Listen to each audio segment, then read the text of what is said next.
Shalom bagi kita semua, saya Jessica Nenggolan. Saat ini saya akan menjelaskan mengenai dua aspek Kristus, yaitu upaya untuk mengungkapkan siapa Yesus yang sebenarnya. Seiring berkembangnya pemikiran dan pengetahuan manusia menimbulkan banyaknya muncul pertanyaan di permukaan. Salah satunya adalah siapa Yesus yang sebenarnya. Kekristenan selama ini terlanjur mengungkapkan bahwa Yesus adalah Allah yang penuh, padahal dalam kitab Injil jelas dikatakan bahwa Yesus juga manusia.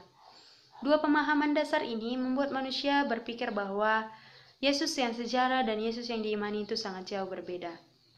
Sehingga muncullah ide untuk membedakan antara Yesus yang historis dengan Yesus yang diimani. Ketika masa abad pencerahan, yaitu abad ke-18, pada saat para pakar berpendapat bahwa Tuhan hadir hanya sebagai penguasa saja, sehingga para teolog mencoba melucuti eksistensi ketuhanan Yesus. Baiklah, saat ini kita akan membahas bagaimana historis mengenai Yesus atau Yesus yang historis.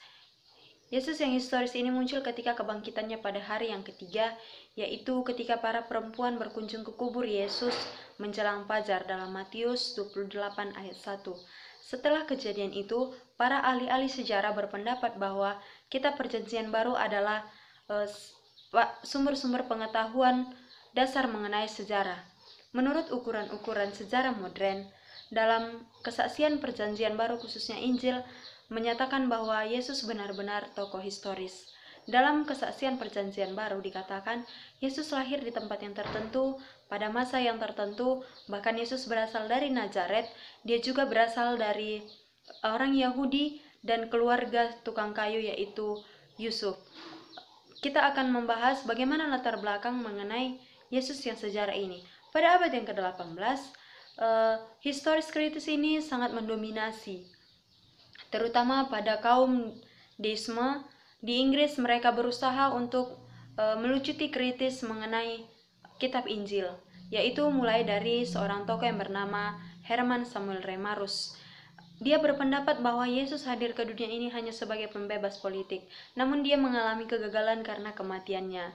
Dan ia berpendapat bahwa para penulisnya ini hanya mengisahkan sampai pada proyeksi Yesus dari Nazaret tersebut. Sehingga karya tulisannya ini diterbitkan oleh Lessing, dan karyanya ini sangat berpengaruh pada perkembangan pengetahuan mengenai Alkitab di Jerman. Selanjutnya oleh David Frederick Strauss mengemukakan pendapatnya bahwa pengarang kitab Injil ini mengaburkan gambaran Yesus yang sesungguhnya dengan mitos-mitos, sehingga ia mengatakan bahwa mustahil kemanusiaan Yesus ini adalah Allah, karena itu sangat menolak akal manusia.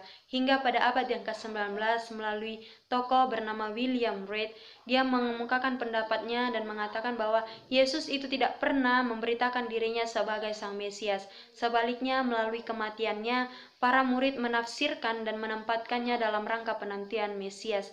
Hingga pada abad yang ke-20, di mana perkembangan ini sangat berpengaruh dalam pandangan teologis di atas Alkitab. Sehingga pada abad yang ke-20 ini, di mana manusia sudah semakin surut meminati mengenai Yesus yang historis. Dengan munculnya teologi dialektis, sehingga manusia berpaling meminati Kristus yang krikmatis atau Yesus yang diberitakan melalui pemberitaan firman. Melalui tokoh yang bernama Rudolf Bultmann, yaitu seorang teolog yang berkontribusi untuk menyelamatkan Alkitab dan gereja dari Aufklärung.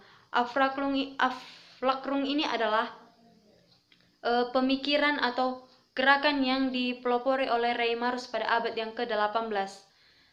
Nah, Bultmann berpendapat bahwa dunia tidak akan mengerti mengenai iman jika hanya itu oleh pengetahuan saja. Sehingga dia mengatakan bahwa Yesus yang sesungguhnya adalah Yesus yang ada di hati kita, yang diberitakan setiap harinya oleh firman dan melalui gereja dalam hidup kita, dan yang selalu ada dalam hati kita sampai selama-lamanya.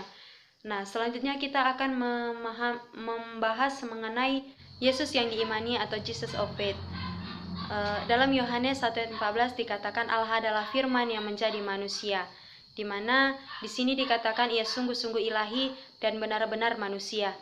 Mengenai Yesus Kristus dapat kita pahami melalui kesaksian Alkitab, di mana para pengarangnya menginterpretasikan melalui setiap peristiwa untuk kita pahami makna dan arti setiap peristiwa yang terjadi terkhusus dalam peristiwa karya penyelamatan yang dilakukan Yesus Kristus, hingga dapat saya simpulkan bahwa kepercayaan orang Kristen sungguh bersangkut paut dengan peristiwa-peristiwa yang terjadi di tengah-tengah sejarah dunia. Setiap peristiwa itu dilakukan oleh Yesus Kristus dalam karya penyelamatannya. Nah, dapat dikatakan bahwa Yesus yang kita imani adalah Yesus yang benar-benar ada secara historis. Ia bertindak di dalam sejarah kehidupan manusia sampai selama-lamanya. Atau dengan kata lain, Yesus yang bertindak di dalam sejarah adalah Yesus yang kita imani.